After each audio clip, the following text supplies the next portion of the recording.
ఇప్పుడు నువ్వు ఆటో తోలుతున్నావు కదమ్మా, అవును సార్. సొంత ఆటోనా? సొంత ఆటో సార్. పెట్రోలా డీజిలా? డీజిలే సార్. డీజిల్. దీన్ని ఇప్పుడు ఎలక్ట్రికల్ వెహికల్ గా మార్చుకుంటే నీకు ఖర్చు తగ్గుతుంది కదా? తగ్గుతుంది సార్. ఏమైనా ఆలోచించావా దిశగా? ఆలోచించాను కానీ సార్, ఏంటి? ఉన్నది దానికి సరిపోతుంది సార్. అది తీసుకోవాలంటే 3 లక్షల పైన కాస్ట్ అవుతుంది సార్. ఈ బండి కూడా కన్వర్ట్ చేసుకోవడానికి వీలు లేదా?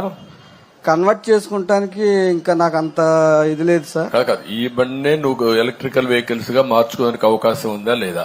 నీకేమన్నా అవగాహన ఉందా? దాని మీద అవగాహన లేదు సార్. మార్చలేరా? ఇంజిన్ మారిస్తే సరిపోతుంది కదా. కలెక్టర్, మీరు కలెక్టర్స్ ఆల్రౌండ్ తయారు కావాలి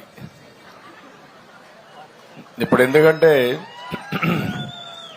ఓకే, ఇప్పుడు ఎలక్ట్రికల్ వెహికల్స్ గా కన్వర్ట్ చేసుకుంటే ఆటోమేటిక్ గా నీ కాస్ట్ తగ్గుతుంది, ఖర్చు తగ్గుతుంది, ఆదాయం పెరుగుతుంది. నేను మొట్టమొదటిసారిగా నీ వెహికల్ తోనే స్టార్ట్ చేస్తా.